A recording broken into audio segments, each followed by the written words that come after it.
आज दसरा आहे, तर दसऱ्याच्या सगळ्यांना खूप खूप शुभेच्छा. पूजा करायची आहे ना, तरी ते आता ताट करून घेतलेलं आहे. ताटामध्ये नारळ, फूल, मिठाई, तांदूळ, अगरबत्ती, हळदी कुंकू आणि दिवा असं सगळं घेतलेलं आहे. आणि आता हे दिवा पेटून झालेला आणि आता पूजेची तयारीही झालेली आहे. ताटही तयार झालेलं आहे. दसऱ्याच्या दिवशी आपण घरात असलेली सगळी हत्यारं, इलेक्ट्रॉनिक वस्तू, अभ्यासाची पुस्तकं, असणारी ठेवलेली पुस्तकं असं सगळं काही आपण पुजवून घेतो. इथे पप्पांचा बेल्ट आहे, त्याला तांदूळ, हळदी कुंकू, फूल हे सगळं वाहून सगळ्यांची पूजा करत आहोत. सोनंही पुजायला ठेवलेलं आहे. सोबत साईडला मोबाईलही ठेवलेला आहे आणि अगरबत्ती लावून पूजा करून घेत आहोत. आता हे सगळं का पुजतात याची तुम्हाला थोडीशी इन्फॉर्मेशन देते. दसऱ्याचा दिवस हा विजय, शौर्य आणि ज्ञानाचा दिवस मानला जातो. दसऱ्याच्या दिवशी शस्त्राची पूजा म्हणजे अस्त्र आणि शस्त्र आणि ज्ञानाची पूजा म्हणजे विद्येची पूजा केली जाते. ही परंपरा महाभारत, रामायण या काळापासून सुरूच आहे. अजूनही ती आपण फॉलो करतो. आता शस्त्राची पूजा म्हणजे नक्की कशाची पूजा करतात, तर शस्त्र म्हणजे टूल्स जे आपण रोजच्या उपयोगामध्ये आणले जातात त्याची कधीतरी पूजा केली पाहिजे, कारण तेच आपले इन्कमचा सोर्स आहे, तेच आपले साधन आहे, म्हणून त्या शस्त्रांची पूजा केली जाते. आणि शास्त्रीय अर्थ म्हणजे रामाने रावणावर विजय मिळवला, तो याच दिवशी मिळवला, त्यामुळे त्याचं प्रतीक म्हणून आपण या शस्त्रांची पूजा करतो. घरात आमच्या मशीने आहे, मम्मीला शिलाई काम येतं, तर मशीनही पुजून घेतली हळदी कुंकू लावून. तर अशा प्रकारे सर्व काही मी पुजून घेतलं. आणि घरात आमच्या गाड्या आहेत ना, तर गाड्यांना पण हार बनवला, घरासाठीही हार बनवला. स्वच्छ अशा सकाळीच पप्पांनी सगळ्या गाड्या धुवून घेतल्या होत्या आणि हार बनवून हारही लावून घेतलेला आहे. आता या सगळ्या गाड्यांचीही पूजा करणार आहोत. आता इथे मोठ्या गाडीला हार लावत आहोत. तर हार लावून झाल्यानंतर स्वास्तिकही काढलं. आता गाड्यांचीही का पूजा करतात हे तुम्हाला थोडक्यात सांगते. आधीच्या काळामध्ये शस्त्र म्हणजे बंदुका, तलवारी, त्यामुळे तेव्हा त्याची पूजा केली जात होते. पण आता तसं काही अवेलेबल नाही आहे, तर मग आत्ता जे काही अवेलेबल आहे आपल्याकडं त्याची आपण पूजा करतो. शेतकरीही फावडं, कुऱ्हाड या सगळ्याची पूजा करून घेतो. आता आपल्याकडे इलेक्ट्रॉनिक वस्तू आहेत, लॅपटॉप आहे, मोबाईल आहे, सर्व गोष्टी आहेत, त्यामुळे आपण त्याची पूजा करतो. कोणतीही पूजा करायच्या आधी आपण स्वास्तिक काढतो. तर स्वास्तिक का काढतात हे तुम्हाला सांगते. आणि तुम्ही जर स्वास्तिक काढत नसाल कोणत्याही पूजेच्या आधी, तर तुम्ही हे स्वास्तिक काढून घ्या आणि पूजा करून घ्या. तर आता स्वास्तिक का काढतात हे सांगते. स्वस्तिक हे सु आणि अस्ति मिळून बनवलं जातं. तर सु म्हणजे शुभ आणि अस्ति म्हणजे शुभ मानणे, म्हणून स्वस्तिक काढलं जातं. सु आणि अस्तिमुळे स्वस्तिक हे चिन्ह शुभ मानलं जातं, म्हणून आपण प्रत्येक सणाच्या आधी, प्रत्येक शुभ कार्याच्या आधी स्वस्तिक चिन्ह काढतो आणि त्यावर हळदी कुंकू लावून त्याची पूजा करून घेतो. आपल्याला सगळ्यांना माहीतच आहे, कोणतेही कार्य करायच्या आधी किंवा कोणतीही पूजा करायच्या आधी आपण सगळ्यात आधी गणपतीची पूजा करतो.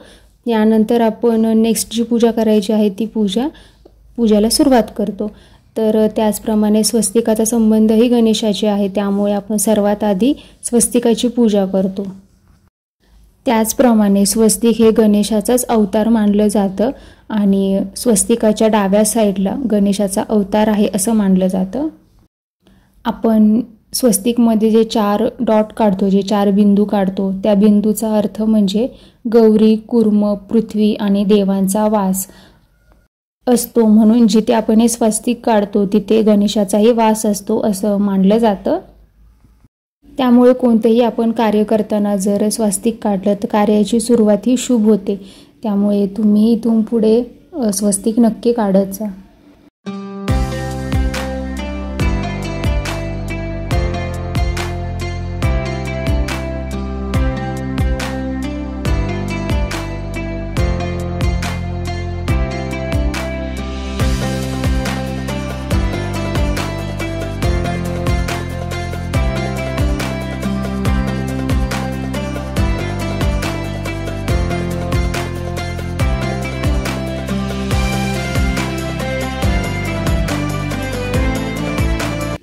तर आता इथे सगळ्या गाड्यांना स्वस्तिक काढून झालं आहे आणि माझी पूजाही करून झालेली आहे, ओवाळूनही झालेलं आहे.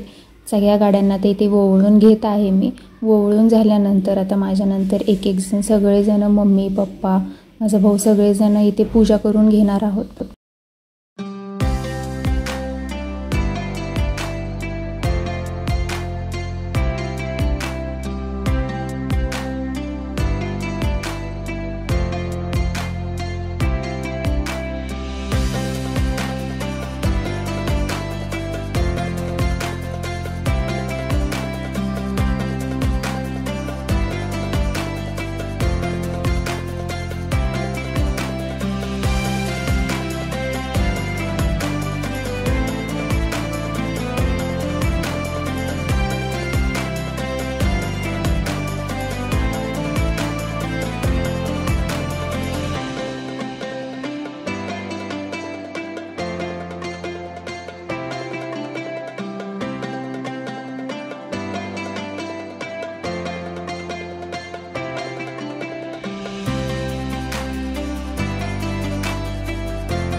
सगळ्यांनी गाडीची पूजा करून घेतली.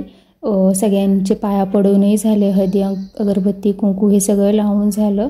आता हे सगळं झाल्यानंतर सगळ्यांनी फोटो काढले. तर शेजारच्याही बायका आलेल्या होत्या, सगळ्या लेडीज आलेल्या होत्या. तर त्या लेडीजचं हळदी कुंकू सुरू होतं. सगळ्यांनी एकमेकांना हळदी कुंकू लावून प्रसाद दिला आणि फोटोही काढून झाले. त्यानंतर आम्ही गेलो होतो बाहेर. आता थोडं लवकरच बाहेर गेलो होतो, पण घरी येताना आम्ही एका मंदिरात गेलो होतो. तर हे आहे शेलारवाडीमधलं अमरजाई देवीचं मंदिर. काही जण या मंदिराला अमरदेवीचं मंदिरही म्हणतात. खूप जुनं असं मंदिर आहे. तर असं मान्यता आहे की देवी इथं प्रकट झाली म्हणून देवीचं इथं स्वयंभू असं स्थान आहे. दसऱ्याच्या दिवशी 9 दिवस इथे खूप मोठी यात्रा भरते. प्रसाद वाटप असतो, महाप्रसाद असतो, होम हवन असतं. तर इथे मंदिराला सगळीकडे खूप अशी सुंदर अशी लाइटिंग केलेली आहे. इथे हा सर्कल दिसत आहे, तिथे राधाकृष्णाचं मंदिर आहे आणि सेम असंच सर्कलमध्ये अपोजिट साईडला म्हणजे राईट साईडला गणपतीचंही मंदिर आहे. पुढे तुम्हाला दाखवणारच आहे गणपतीचं मंदिर. आता इथे झाडांवरही लाइटिंग केली आहे, कलरमध्ये लाइटिंग केली आहे, तर खूप छान दिसत आहे. तर इथे साईडला होम हवनही केलेलं होतं. ही जी साईड आहे ही राईट साईड आहे आणि इथून बॅक साईडचा दरवाजा आहे मंदिराचा. आता या दिवशी दसऱ्याच्या दिवशी इथे होम हवनही झालं होतं, तर होमाचीही पूजा केली होती. तर आम्हीही हार, नारळ वगैरे, नैवेद्य वगैरे सगळं दिलं या होममध्ये आणि पाया पडून घेतलं सगळ्यांनी.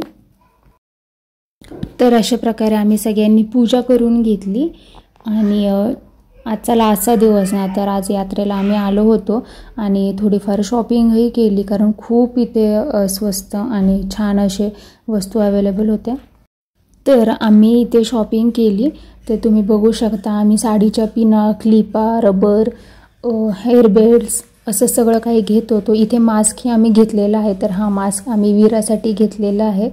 तर असे आर्टिफिशियल मेहंदी किंवा स्टॅच्यूवाले मेहंदी इथे अवेलेबल होते, ब्लाऊजही अवेलेबल होते. तर अशा प्रकारे खरेदी करून आम्ही घरी आलोत. आता इथे हा सगळा पसारा काढला आहे, कारण वीराला व्हिडिओ कॉल करून दाखवायचं होतं. सो आम्ही इथे सगळा पसारा काढला आहे. तर तुम्ही बघू शकता इथे असं सगळं आम्ही घेतलेलं आहे. चला, तर मग असा होता आमचा दसऱ्याचा दिवस. तर तुम्हाला परत एकदा दसऱ्याच्या खूप खूप खूप शुभेच्छा. तर यासोबतच व्हिडिओचा एंड इथे करते आणि भेटूया नेक्स्ट व्हिडिओमध्ये. Till then bye, good night.